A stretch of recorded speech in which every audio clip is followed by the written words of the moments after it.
रास्ते से और इस रास्ते में पानी है, तो क्या बताओ इस रास्ते से जाना उचित है? घुटोना बोल रहा है कि गुरुआइन जी यही एक रास्ता ही है, दूसरा कोई रास्ता ही नहीं है, कोई रास्ता नहीं है। पंडाल कोई रास्ता नहीं है। बोले ठीक है। जब गुरुआइन जी बीच पानी में गए हैं तो शंकर भगवान को बोले हे शंकर भगवान इनका भी सट जाए। अब गुरुआइन जी माथा पे ऐसे कपड़ा लिए हैं और बीच तालाब में गए हैं और उनका भी माथा पे हाथ रखे हैं, सट गया है। जब सट गया और गुरुआइन जी जब पार हुए हैं तो पार होने के बाद वो हाथ छुड़ा रहे थे, छूट नहीं रहा है, वो तो चटा पड़ा है।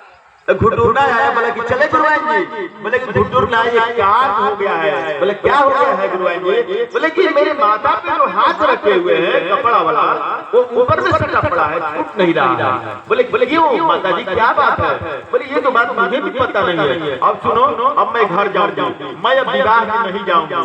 घुटुरना बोल रहा है कि माता जी आप यदि नहीं जाइएगा तो आपको हाथ पकड़ करके वहां ले जाना पड़ेगा, क्योंकि हमारे राजा का आदेश है, हमारे गुरुवर का आदेश है, हमारे पितृ देवता का आदेश है। अब गुरु माता समझ गए कि यदि मैं मना कर दिया कि नहीं जाऊंगा तो ये हाथ पकड़ करके लेके जाएगा। इससे बड़ा अच्छा यही है कि इज्जत से मैं आगे आगे और घुटुरना पीछे पीछे चले, आगे आगे गुरुआइन माता आप पीछे पीछे घुटुरना। जब राजा साहब के दरवाजा पर जब पहुंचे हुए हैं तो राजा साहब जब देखे तो देख करके और जो टेम्परेचर था 0 वो 99 और हो गया। एक तो करेला का तीर दूसरे चढ़ गया नीम के ऊपर में, एक तो पंडित जी का हाथ सटा पड़ा है, राजा रानी दोनों आदमी चौका पर बैठे हैं वो भी सटे पड़े हैं।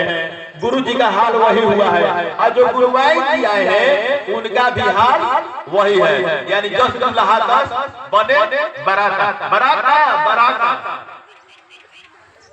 जो स्थिति देख रहे हैं वही हाल हुआ है, उसमें कोई परिवर्तन नहीं हुआ। तब राजा साहब पूछ रहे हैं किसे? पंडित जी से कि पंडित जी अब आप ही बताइए कि अब क्या किया जाएगा। आप तो बोले कि हमारे गुरु जी आएंगे तो इस समस्या का समाधान हो गया, गुरु जी भी आ गए। अब गुरु जी भी वही समस्या में फंसे पड़े हुए। तो गुरु जी बोले कि गुरुआइन जी आएंगे तो ठीक होगा। अब गुरुआइन जी जो है तो गुरुआइन जी उसी समस्या में फंसे पड़े हैं। अब आगे का रास्ता आप बताइए कि अब क्या किया जाएगा।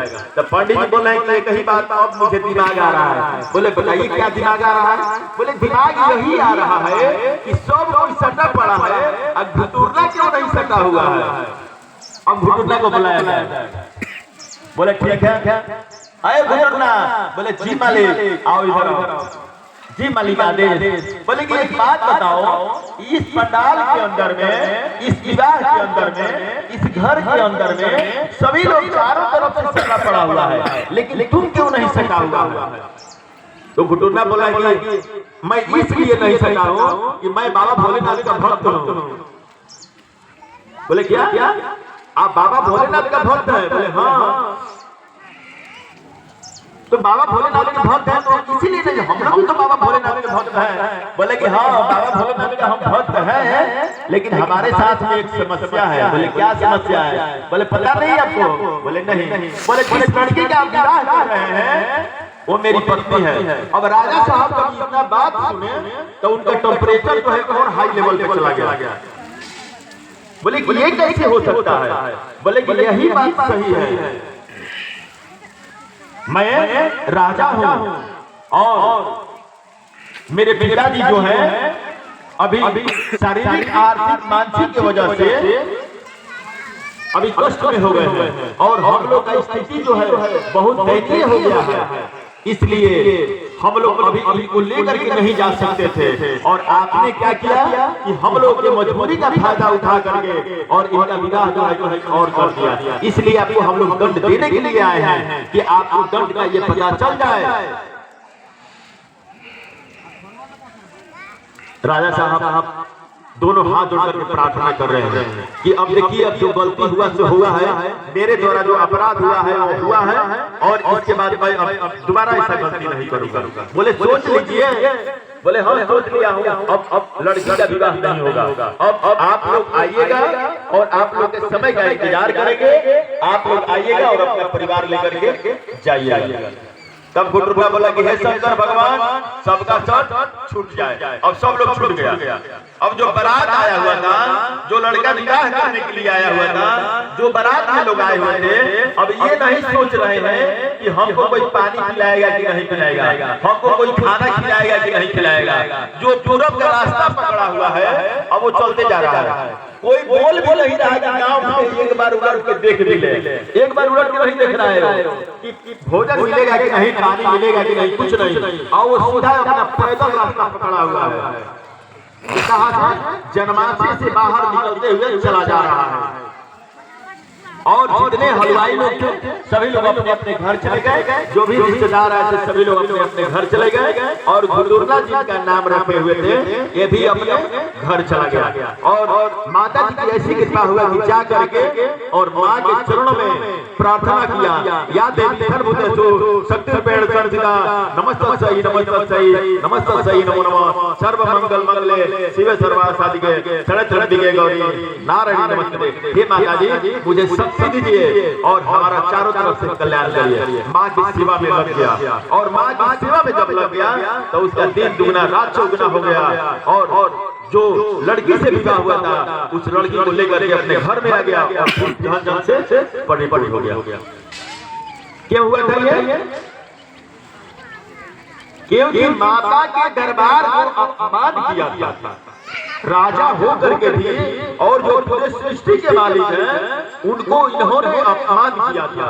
तो अपमान करने का नतीजा यही हुआ, रिजल्ट यही मिला था कि इनको शारीरिक आर्थिक मानसिक दैहिक भौतिक ताप से कष्ट से ग्रसित हो गए थे, 2 वक्त की रोटी के लिए भी मोहताज हो गए थे। तो जो माई के दरबार में हमारा नर्मस्तक होकर के माँ के चरणों में समर्पित रहता है, माँ की ऐसी कृपा है कि जिन पर दया दृष्टि हो जाती है वो फूल के समान खिलता है, और इस लोक में सुख पा करके परलोक में मोक्ष की प्राप्ति होता है। ये माता जी की ऐसी कृपा है। जिस माता जी के दरबार में हम जाते हैं वो निस्वार्थ निष्काम भाव से जाना चाहिए। हमको सत्य सच्चाई ईमानदारी और सही रास्ते पर हमको चल करके और जीवन को सफल बनाना है।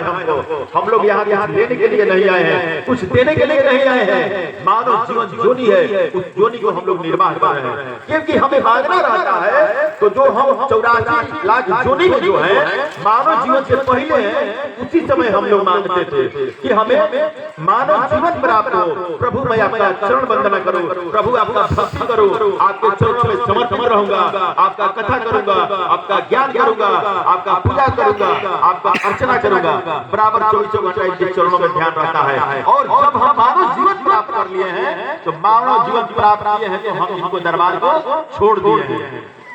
क्या किए हैं? छोड़ दिए हैं। क्यों? क्योंकि हर मोड़ पर भटकाव दिया हुआ है, और उस भटकाव में हम भटकते चले जा रहे हैं, भटकते चले जा रहे हैं, भटकते चले जा रहे हैं। और जब मुझे ज्ञान प्राप्त होता है 70 वर्ष के बाद, 80 वर्ष के बाद, क्यों होता है ये? क्योंकि कलयुग का प्रथम चरण चल रहा है, और प्रथम चरण में ही देख लिया जाएगा समाज में क्या दशा है। तो प्रथम चरण में ज्ञान प्राप्त होता है कब? 60 वर्ष के बाद, 70 वर्ष के बाद, 80 वर्ष के बाद।